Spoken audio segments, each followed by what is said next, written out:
At the height of the air war over Europe in 1944, the average lifespan of an American B-17 bomber was less than 15 missions. Most were either shot out of the sky by German fighters or forced to ditch in the freezing North Sea due to mechanical failure. But at a small airfield in England, one specific bomber was doing the impossible. It was a flying fortress known as Wagon. While every other plane in the fleet was breaking down or falling apart, Wagon was flying mission after mission with zero issues, no engine fires, no seized gears, no aborted takeoffs. The secret wasn't some advanced military technology or a lucky charm. It was a stupid maintenance trick invented by a 23-year-old mechanic that his superiors absolutely hated. A trick that cost the Air Force thousands of dollars and earned him a reputation for being obsessed.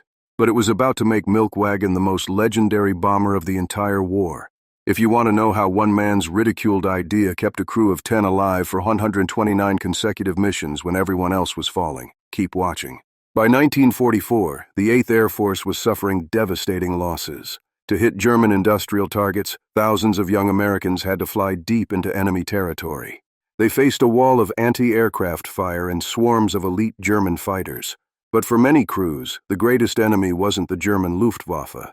It was their own planes.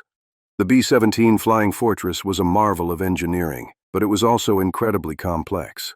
Each plane had 4 massive engines, dozens of electrical systems, and miles of hydraulic lines. In the freezing cold of 30,000 feet, parts broke constantly. Oil seals would crack, fuel lines would leak, spark plugs would foul. Nearly 20% of all missions ended in an abort before the plane even reached enemy lines. A single oil leak meant an engine had to be shut down. A 3-engine bomber was a sitting duck. If a mechanical failure happened over Germany, the crew was forced to bail out or crash.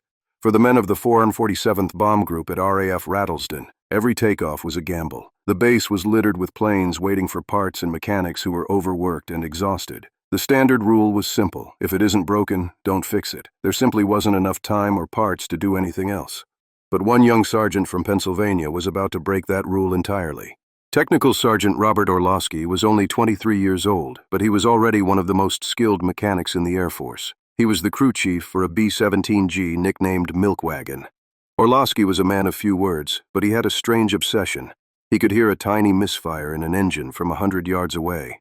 While other mechanics rested after a mission, Orlosky was usually found deep inside the engines of Wagon. He noticed a pattern that everyone else ignored.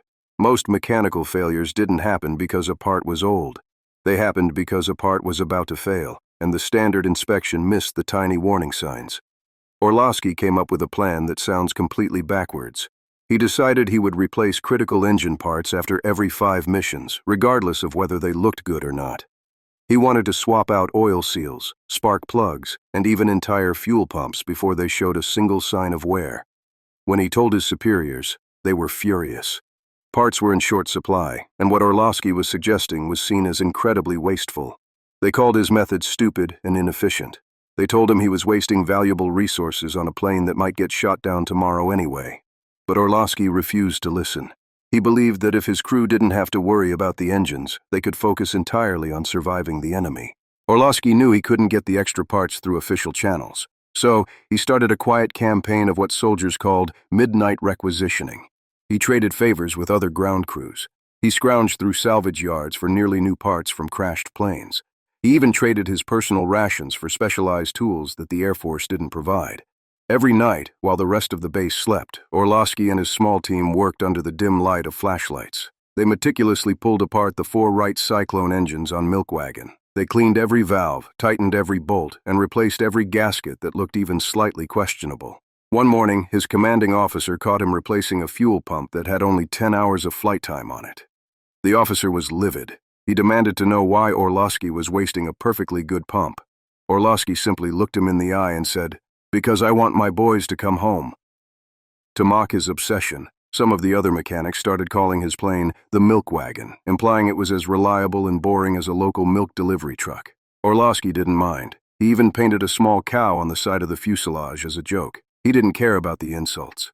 He only cared about the 4 machines that kept 10 men in the air. On June 8, 1944, just 2 days after D-Day, the 8th Air Force launched a massive strike against a German oil refinery. The weather was brutal. Thick clouds and freezing rain made flying nearly impossible. As hundreds of bombers struggled to form up, the radio was filled with reports of mechanical failures. One by one, planes began to turn back. "Engine number 3 is smoking. My hydraulic pressure is gone. We have an oil leak on the left wing." Out of the 40 planes in the 447th Bomb Group, 12 were forced to abort before they even crossed the English Channel. But Wagon was running like a Swiss watch. Orlosky had spent the entire previous night replacing the turbochargers on all 4 engines because he had a gut feeling they were getting tired. As the formation reached the target over Germany, they were hit by intense flak and dozens of Focke-Wulf fighters. Wagon was peppered with shrapnel. A piece of flak tore through the fuselage, narrowly missing the navigator. Another strike dented the cowling of engine number 2. In any other plane, that vibration might have caused a fuel line to snap or a seal to burst. But because Orlosky had replaced every single component with fresh parts just days before, the engines absorbed the damage and kept roaring. While other bombers struggled with overheating engines and failing instruments, the crew of Wagon could focus entirely on their mission. They dropped their bombs squarely on the refinery and turned for home. On the return flight, they watched as 2 other B-17s from their squad had to ditch in the ocean because their engines seized from minor battle damage. Wagon landed back at RAF Rattlesden without a single mechanical report on the pilot's log. By the end of 1944, the legend of Wagon had spread across the entire 8th Air Force. The plane that everyone mocked as boring was doing something that no other bomber in history had ever achieved. Mission 60 came and went, then Mission 80, then Mission 100. In an organization where the odds of surviving 25 missions were less than 50%, Wagon was becoming an indestructible ghost. The Air Force brass finally stopped yelling at Orlosky and started taking notes. They realized his wasteful method of preventive maintenance was actually the most efficient way to keep crews alive. The final tally was staggering. Wagon completed 129 combat missions. It flew over 1,000 hours of combat time. It dropped nearly 500,000 pounds of bombs on enemy territory. And most importantly, in all 129 missions, Wagon never once aborted for a mechanical failure. Not a single engine ever failed in flight. Not a single hydraulic line ever burst. Not a single mission was missed because the plane wasn't ready. Robert Orlosky and his team had achieved the impossible. They had built a perfect machine in the middle of a world war. After the war, the Air Force studied Orlosky's records. His stupid engine trick became a cornerstone of modern aviation maintenance. Today, we call it preventive maintenance. Every time you fly on a commercial airliner, you are benefiting from the logic that Robert Orlosky pioneered in a drafty hangar in England. We don't wait for parts to break anymore. We replace them because we know exactly when they will fail. Wagon was eventually retired and unfortunately scrapped like many other warbirds. But the crew she carried survived the war because of a 23-year-old mechanic who refused to accept that failure was inevitable.